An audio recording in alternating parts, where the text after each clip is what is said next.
Thank you so much for joining Martina Unshaken, Unstirred and Very, Very Dry with the added bonus of going on Radio Illumini.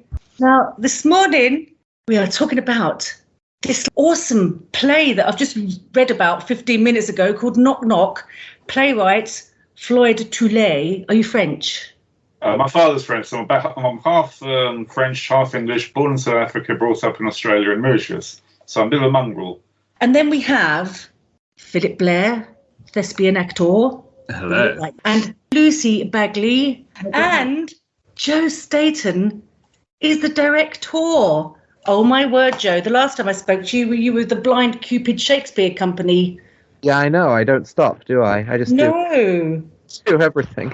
I mean, it's Floyd's fault. You know, I was really busy and Floyd just had to make me even busier. So, yeah, I blame him. Now, I read through the little prognosis or analysis or whatever it's called at the beginning, and it says, dissociative identity disorder, people like you think I am insane. I thought, well, I'm quite like that too.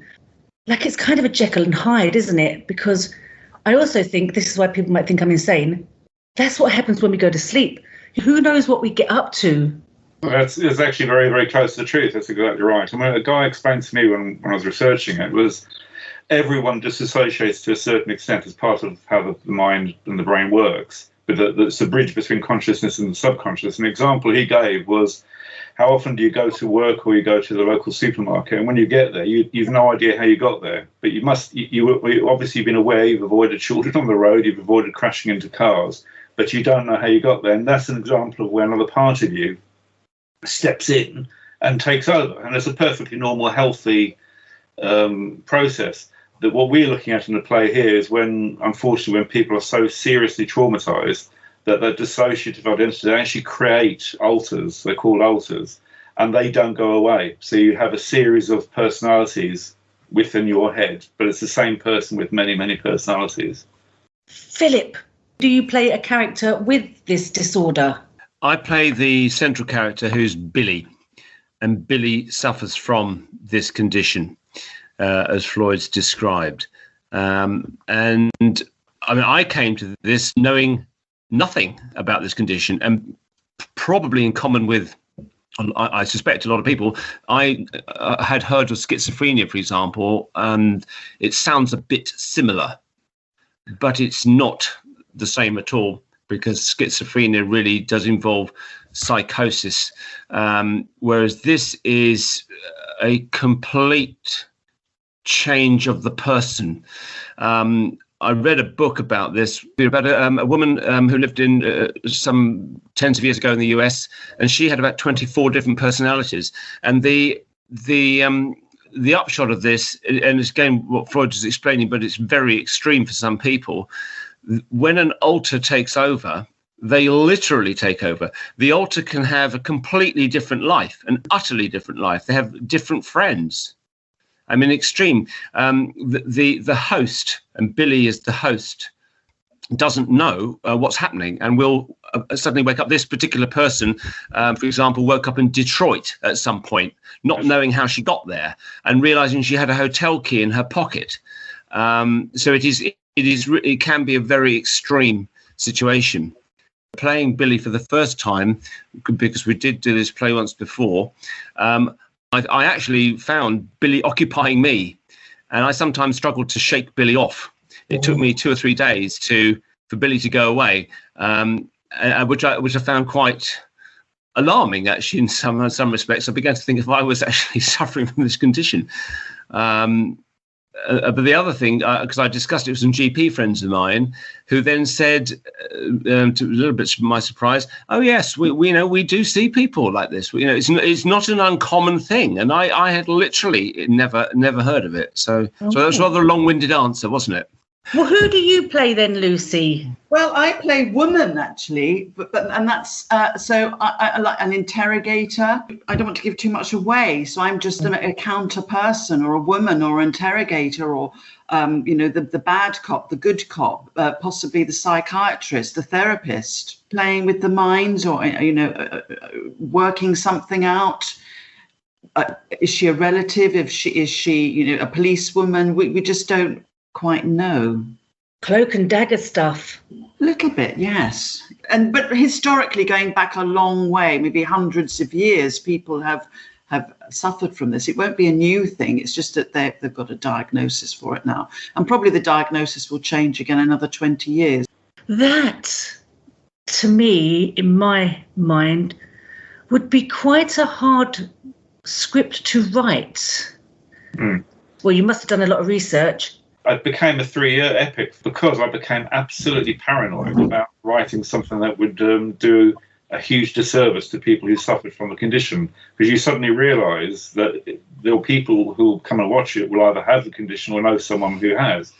And one guy came to me privately afterwards, backstage, in Kettering actually, and revealed that he had the condition, and he was absolutely very supportive and said you couldn't have got it more right, and the performances were absolutely superb, and etc. Which for all of us is a massive relief, because that's the one thing you don't want to get wrong. You don't want to play with people's real experiences. So yeah. Yeah.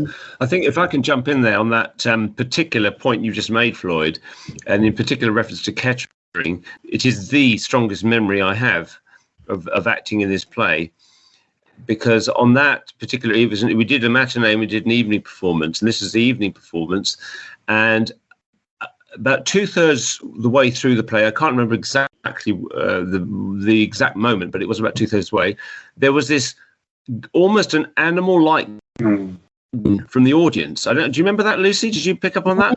But it hit me like a rock, because at that moment, I actually on stage thought, hang on a minute, have we set off some mental health crisis for someone? It's pretty awkward when you're in the middle of doing it and you think, what is about to happen, or what has just happened? Something really big happened to somebody.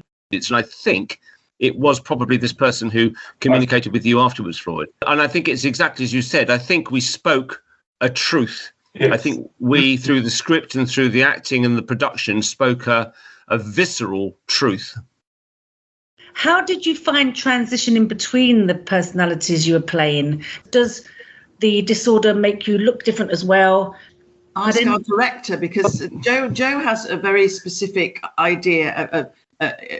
Joe is sort of leading us into places we haven't been led before. So, and I think that'll be interesting how Joe sees it as well. We were led in one way when we were directed by a different person. Now Joe is directing it, and lots of other issues and lots of other avenues are being brought up through his direction.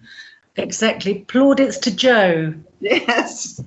It's an interesting thing to direct, really, because the multiple personalities and everything. The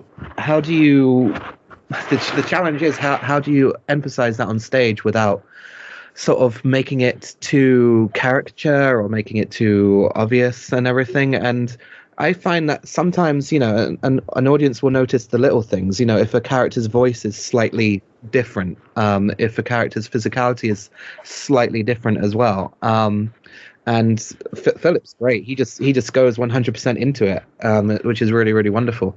And I just looking back at my drama school training, we did a lot of commedia dell'arte, we did a lot of lucid body and everything, and it is interesting, like how it really is interesting how much a person can shift by just changing tiny things about their posture, about their voice and everything, and you can create completely different characters that way. When's it on? Going to the etc.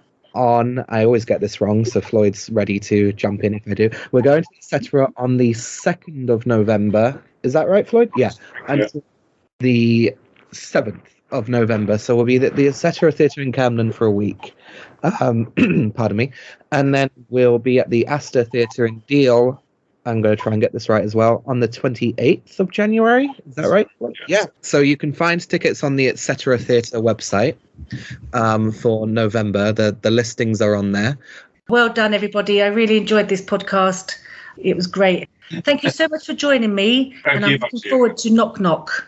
Thank you. It's a pleasure. Thank you. Thank you. Thank you, Martin. You're welcome. See you soon.